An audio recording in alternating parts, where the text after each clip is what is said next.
ज्यादा बजट तो वो 2 राज्यों को मिला जिसकी लाठी के, जिसके कंधे के सहारे में ये सरकार चल रही है। तो ये देश का बजट नहीं सर, ये सरकार बचाओ बजट था।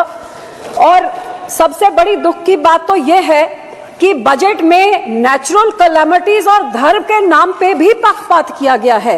ये तो मैं पहली बार ही देख रही हूँ। बहुत अच्छी बात कि आपने धार्मिक स्थानों को, बोध गया को, राजगीर को, जहां जहां आपने दिया, बहुत अच्छी बात है। लेकिन जिस श्री दरबार साहब पे, अमृतसर साहब पे रोज 2 लाख लोग नतमस्तक होते हैं, उनको मुफ्त खाना मिलता है, सबसे बड़ा दुनिया भर, देश भर के लोग वहां पे जाते हैं, और जहां पे सारा दिन सरबत के भले की अरदास होती है, उसका तो आपने नाम तक नहीं लिया।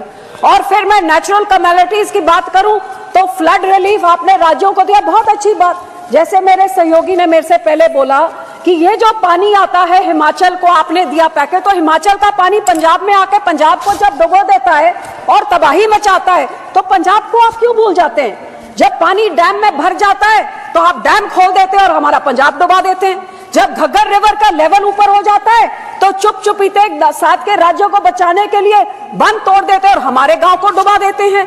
तो जब बाढ़ आती है तो उनको आपने दिया पैकेज, में उसका आपको आभार प्रकट करती हूँ, लेकिन हमारे राज्य के साथ क्या दुश्मनी है? क्या पंजाब के जनता, पंजाब के लोग, पंजाब के किसान, पंजाब का इंफ्रास्ट्रक्चर सरकार को मैटर नहीं करता? और हैरानी की बात सर, जब बाढ़ आती है तो पंजाब सफर करे, जब पानी की कमी हो जाती है तो फिर कांग्रेस हो, आम आदमी हो, भाजपा हो, सारे इकट्ठे होकर षड्यंत्र करे कि एसवाईएल की नहर बनाइए ताकि पंजाब का पानी दूसरे राज्य को जाइए।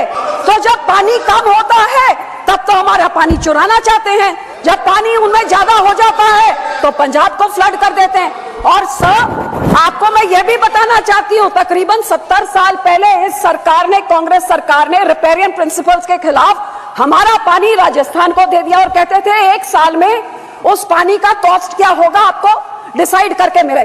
70 साल से आज तक डिसीजन नहीं हुए।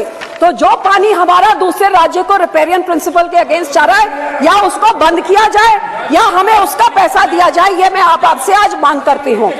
सर दूसरा मैं ये भी आपसे मांग करती हूँ कि सेंट्रल ग्राउंड वाटर जो कह रहा है कि पंजाब के सारे ब्लॉक्स क्रिटिकल हो गए हैं, हमारे वेल्स में पानी नीचे जा रहा है।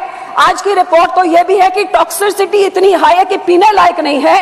तो ये सर हम लोग को तो मदद करनी चाहिए, और इस पूरे बजट में मदद की बात दूर, हमारा नाम तक नहीं लिख गया। हमें डिमांड करती हूँ कि पंजाब को भी दिया जाए।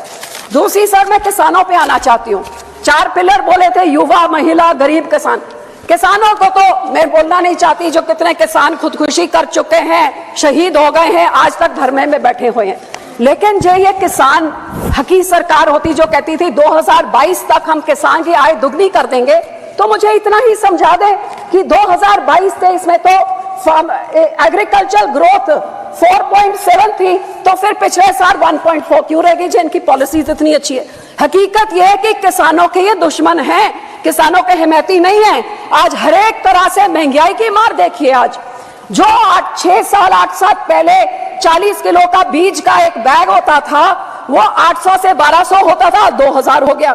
डीएपी 3 गुना बढ़ गई कीमत, पोटैश 900 से 1700, जो लेबर का कॉस्ट होता था वो भी 3 गुना हो गया, जो हार्वेस्टिंग के लिए होता था वो भी 3 गुना हो गया, जो मशीनरी की रेंटल होती थी, डीजल आपने 47 से 90 कर दिया, तो वो आप सोच ले कहां तक। सो जहां किसान को रिलीफ देनी थी उसमें रिलीफ क्या दी? मनरेगा में 0 इंक्रीज। लोग सोचते थे आप बढ़ाएंगे, अमाउंट बढ़ाएंगे, दिन बढ़ाएंगे, 0। क्रॉप इंश्योरेंस क्रीप को -2.6% उसके अमाउंट में कटौती करी। यूरिया सब्सिडी में -7.4 की कटौती, न्यूट्रिएंट बेस्ड सब्सिडी में -25% कटौती, गरीब कल्याण योजना का बजट 3.3% घटा दिया, किसान सम्मान निधि का 10% घटा दिया। 18 से 22 तक जितने फार्मर्स कवर्ड अंडर पीएम फसल बीमा योजना या सबका 8-9% उनका कट गया। और पंजाब की जब मैं बात करूं तो पंजाब की बेनिफिशियरी जो पीएम किसान निधि में थे और आवास योजना 2018 से घटते ही जा रहे हैं सर। तो मैं ये कहना चाहती हूँ कि जो किसान देश का पेट भरता है, किसान सबसे ज्यादा जो योगदान पाता है, ये 80 करोड़ लोगों को जिनको आप फ्री राशन देते हैं, उस किसान के साथ आप दुश्मनी क्यों दिखा रहे हैं? मैं अपील करती हूँ सरकार को कि जो MSP legal guarantee Swaminathan commission की रेकमेंड C2+50% उसको लागू करें। मैं ये भी बेनती करती हूँ, सजेशन सब 2-4 सजेशन देती हूँ कि जब तक आप नहीं करते कम से कम भावांतर स्कीम लाइए जिसकी एमएसपी पे नहीं बिक रही हो, मिडिल जो बीच का रह जाता है वो दे। एक फार्मर फ्रेंडली क्रॉप इंश्योरेंस कोई स्कीम आप लेके आए जिससे किसानों का फायदा हो, इंश्योरेंस कंपनी का नहीं। और जो किसान के जो इम्प्लीमेंट्स हैं इन पे आप जीएसटी को खत्म करिए ताकि किसानों का कुछ फायदा हो, उनकी फल सब्जियां बचे, जिससे किसान की महंगा मानसून आ रहा है, टमाटर के रेट कहां चले जाएंगे। जी आप इम्प्लीमेंट्स में जीरो करें तो बहुत कुछ फायदा हो जाएगा। सर आखिर में पंजाब की इंडस्ट्री 7 की स्टेटों को टैक्स इंसेंटिव्स देके तबाह कर दिया, हमारी इंडस्ट्री भाग गई है।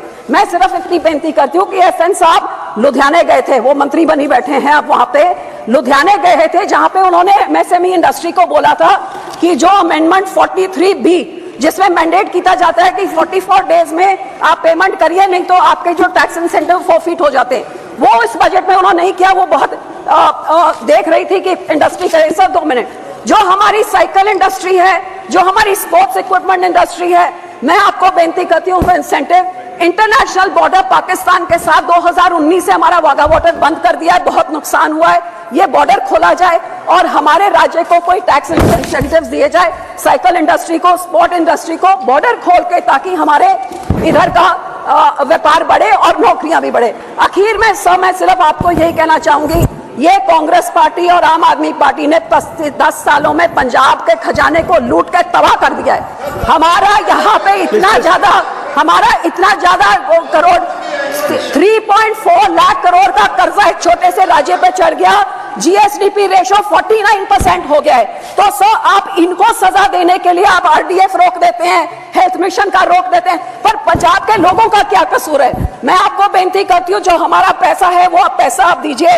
अनएम्प्लॉयमेंट रेट जो देश में उसका दुगना है, ड्रग अब्यूज से हमारा राज्य जूझ रहा है, और पंजाब में औरतों का तो ये हाल है कि कुपोषण वो भी बढ़ गया है, अनीमिया भी बढ़ गया है, और आंगनवाड़ी के जो राशन मिलता है गरीब बच्चियों के लिए, लैक्टेटिंग मदर्स, प्रेग्नेंट मदर्स और बच्चों के लिए, वो इनकी सरकार ने, आम आदमी की जो सरकार वहां पे है, वो वेरका मिल्कफेड प्राइवेट आधारों से लेके प्राइवेट कॉन्ट्रैक्टर्स को देके सब स्टैंडर्ड चीजें लोगों को देके करोड़ों का घपला हो रहा है। तो सर पैसे ना रोकिए, इनको पिनलाइज करिए ताकि लोगों को उतना हक मिले। और सर आखिर में मैं यही कहूंगी कि सबसे highest population 32% SC population Punjab में है। सर सबसे बड़ा ग्रैनरी को योगदान पंजाब देता है। फ्रीडम स्ट्रगल में सबसे बड़ा योगदान हमने दिया। इस राज्य के मांगों को पूरी करके हमारे किसानों को हमारी चंडीगढ़ की राजधानी हमें दीजिए, हमारा पानी दूसरे राज्यों को जो आ रहा है उसको रोक के उसकी रॉयल्टी हमें दीजिए, नहीं तो वो सारे फैसले रिवोक करके हमारा पानी पंजाब पे रखिए।